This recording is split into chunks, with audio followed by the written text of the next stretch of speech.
Okay, let's finish the coke here. We got 50 clicks left. Before we come into Kamloops, the way it works is after Kamloops, we take the 5 and the 5, and it turns into the Yellowhead. So in BC, a lot of highways work as the spurs of other highways. And we're going to take the 5 eventually all the way up to the junction to June Cache. And it's looking like it's kind of smoky here, so I don't know. We'll see what happens. Bit of change of plans now. So what's gonna happen is we're not gonna stay another night here. What's gonna happen is we're gonna go into Alberta tomorrow. There is no destination. We're gonna do the old-fashioned way here, good old 70s, 80s, back in the day road trip. We're just gonna get in the car and drive, and we'll see where we end up. So what we're gonna do today, we're gonna take the Icefields Parkway. It is a toll road, so just an FYI for anybody who is planning a similar trip. If you're using this for consulting or whatnot, because I do the same thing, but with YouTube videos, just make sure that it's $10.50, I believe, to get in the park per adult. Right, so if you have kids or family and stuff, you can get a family pass. But if it's just two of you, you'll need to pay per person. So coming into Valemont here, pretty nuts, man. We were just here, and you can see you can't even see the Rockies, right? Like we're going into the heart of the Rockies, and there'd be, Rocky Mountains, basically, all over. It looks similar to Banff, I've heard some people say. We're going to hopefully get out of this smoke once we get into Alberta and go see Mount Robson. But every time I make a plan, it gets changed. So I'm going to do the best strategy that I can think of, and not make a plan, because if I don't have a plan, then life can't derail my plan. It's been kind of on and off for the air quality. Like, it was good, and then when we checked last night, later on, it said it was getting worse. It really just depends on the wind, right? Where the wind's going, how fast it's blowing. Yeah, all it takes, right, is one gust of wind to hit that fire, and then it'll go. Watching on the news and just, talking to people up the Northwest Territories that fight fires and stuff, those fires, they move at like 100 kilometers an hour, right? Like once that wind the fire and it starts moving, you'll have trouble outrunning it in a car. You'll be going 100 kilometers an hour, and the fire will be chasing you at speed with the truck, right? So pretty terrifying, and people's tires getting heated up and exploding, and your tires heat up, the treads get deformed, the rubber compound changes. It's not good. Alrighty, so June Cache, Prince George, Jasper. So this is the junction, right? We took this last time. We went the way we just came. Now we're gonna go into Alberta. So when I was looking on the map yesterday, we were looking for forest fires. The Mica Creek forest fire, which is actually on the Big Bend near Revelstoke. That fire is causing all these problems in this area. So Blue River, if you were to draw a line from Blue River, which is where we were last night, to Mica Creek to the east, we're about the same latitude as Mica Creek. So the fire smoke is blowing all over that general area. But it seems to me, and this is literally just my own idea, it's not saying this is what's happening, is that the mountains are acting as kind of like a wall. We're gonna cross through them basically into the ice fields. It's pretty frustrating because these are some really, really gorgeous, incredible, you can kind of see the silhouettes of Mount Robson Park. This little sign there, we'll go up and down. Okay, so we're at the Mount Robson Visitor Center. This is the view, just off the side of the highway, just about 10 minutes past the junction. That'd be Robson there, Mount Robson. As you can see, just to give you an idea of what we're dealing with here, that's the mountain there.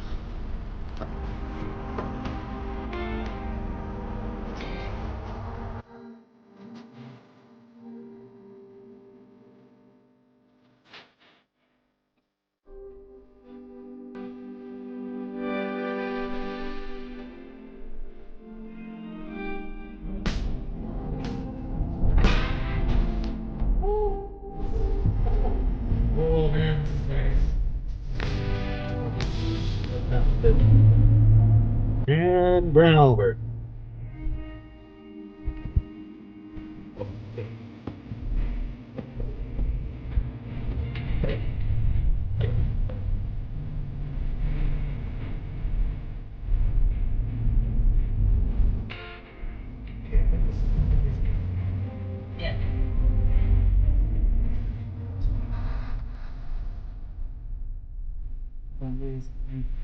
Icefields Parkway. I have no idea what we're gonna see here. How much this road is? It's one of the nicest roads in the world for scenic driving. Like it's people come from all over the world to drive it.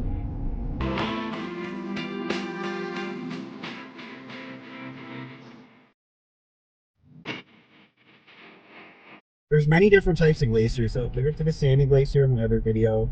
That's a valley glacier. I talked about moraines.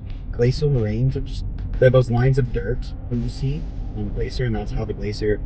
And you hear people say, "Oh, the glacier moves gold here, rocks here." Glaciers, there's all different kinds. There's hanging glaciers. The glacier had expanded out fully to its full region, and then as it retreated, all the glacial ice at the lower elevations melted, and the glacial ice at higher elevations remained. So that's why it's called a hanging glacier, because typically it'll be found the glacial ice from the receded glacier that no longer exists will just be hanging up at a higher elevation. You might see some ice aprons, which is exactly what it sounds like. It's a wide coverage of snow, looking kind of like an apron, along the side of a mountain. Then you've got rock glaciers, which is exactly what it sounds like. It's a rock glacier.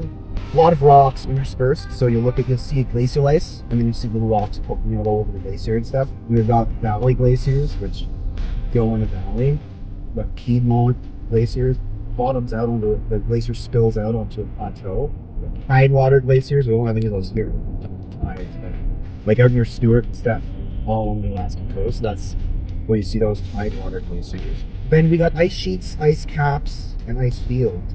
So an ice field is really just a series of ice caps connected together.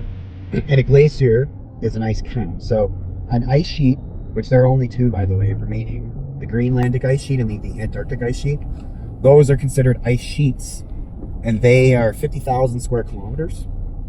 So that over 50,000 square kilometers, you'd classify that as an ice sheet. Anything below 50,000 feet in coverage is an ice cap. And it was saying at the Mount Robson Info Center that these glaciers move about 15 meters a year, supposedly, which is probably par for the course because glaciers are always moving, right? Like they're either accreting in their accretion zones, which is at in modern day times before, because we don't have ice ages or anything. High elevations will be where your accretion zone is. Fundamentally, a glacier is just snow that has not melted. So snow falls and the swimmer comes and melts most of the snow, right? But some of the snow at the higher elevation stays. And as it stays there, the granular structure of the snow changes and it loses air eventually, which will turn the ice blue. And then you look at these glaciers and they're blue, right? It doesn't make any sense. So the reason that's occurring is because as the ice forms, compacts and densifies, and then when the next snowfall comes, it falls over top of that snow that didn't melt, and it will insulate it, right? Because snow's very insulating. And then same thing happens, right? That happens progressively over and over and over again, and then it doesn't melt. So then you get a glacier that forms. And so over enough amount of time, with enough density of water and enough amount of snowfall, you get all the air that's in the water pushed out. This is the Stutfield Glacier lookout. I'll be talking about the glaciers and then just trying to show you guys prime examples of them, like ice aprons, rock glaciers, hanging glaciers, cirque glaciers. Got some valleys as well coming up. Maybe the Athabasca will be a valley. I want to see if I can find a couple Piedmonts as well. You can see the river is very dry. There's no water in it right now. No water in the river at all. I will say this, a lot of the snow in the Rockies is gone. It's not fully gone, but it's weird to see these mountains without snow on it, right? Just because it's the Rocky Mountains. You expect snow, right, when you see the Rockies. But if you look over at the Stutfield Glacier, I see an ice apron. I see some rock glaciers. Maybe a hanging one. I don't know. It's hard to tell. I think there's a cirque up there.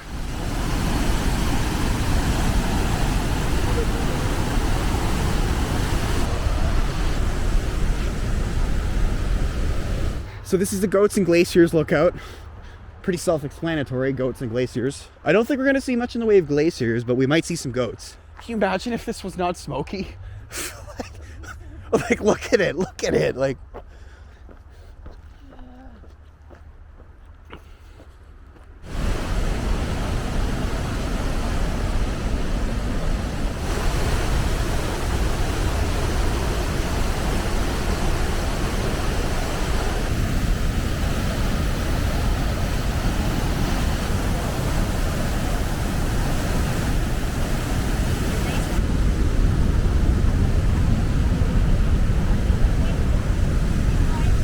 Alrighty, so we just finished up Sunwapta. That was pretty cool. Not too bad, actually, with all the smoke. You'd think it'd be worse, but it's not actually too bad. So we're just gonna keep doing waterfalls. We're gonna do that glacier hike next, I think, and then we'll stop at the Columbia Icefield Center for some more of the Icefields Parkway 93 in Alberta. Alrighty, so we're at Tangle Falls, just a little bit up ahead of the Stepfield Glacier.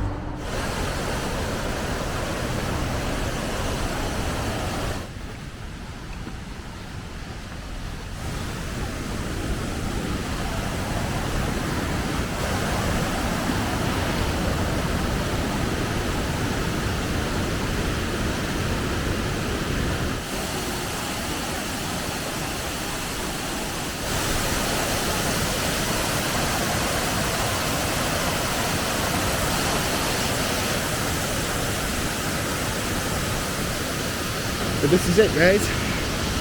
Definitely worth the stop on the parkway if you're taking it. As you can see, it's pretty popular. Everybody's stopping this. Mountain water. Oh, that's cold. Oh, yeah, it is really cold.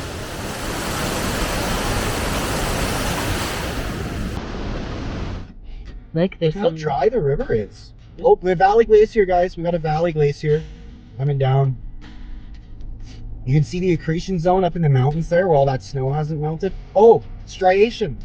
We got some so there was a thing in the Mount Robson Visitor Center about how the Rockies been shaped by the last age of glaciation.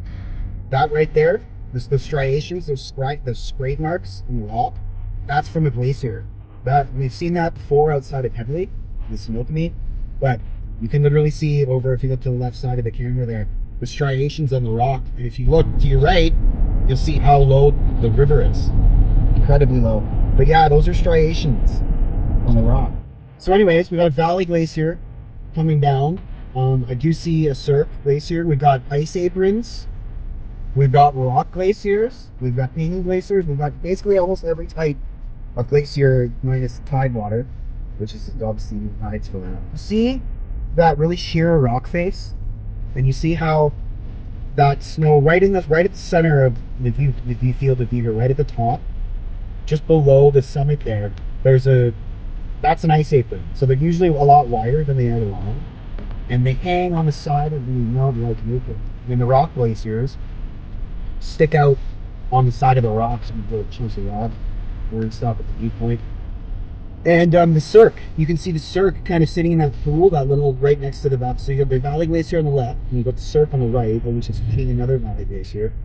Yeah, we'll just stop at the look down a little bit of better view of all this here. Columbia Icefields Parkway. We're just reached the Columbia Icefield. So we're in it now. This is the ice field.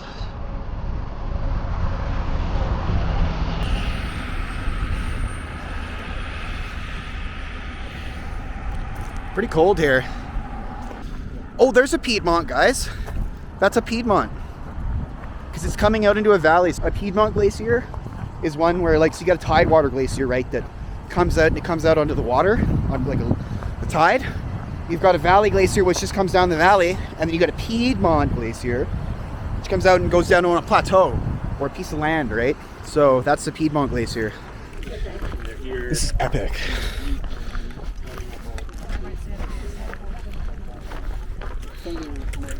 So you can feel the cool air. So the air passing over the ice field is cooled by the ice, and the cold air is dense. So it comes down. And then cabotic winds are strongest in the fall, which is where we are. Those are called cabotic winds. Oh man, that sucks. 82, it was here. It was here in 82. That's how much it's receded.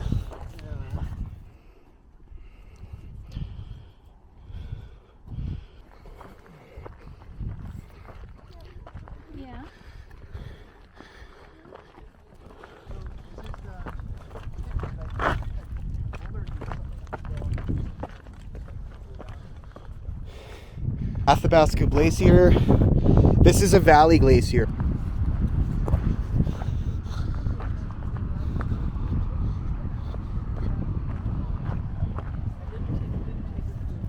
Coming to the end of the ice fields here, we're gonna do the Crowfoot Glacier, Patterson Glacier, Hector Lake, this, and then that'll probably be it, I think, for the ice fields. And then we're going to get on the 95, go back in through the Kootenays.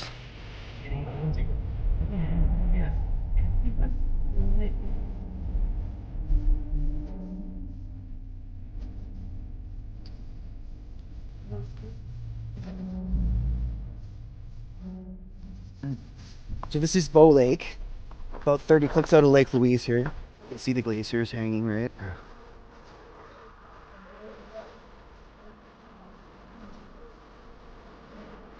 The big tabletop mountain there, and another cirque glacier.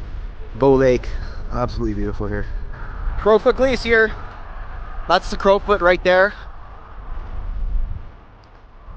A couple hanging glaciers. Yeah, you can see all the striations, everything on the rock.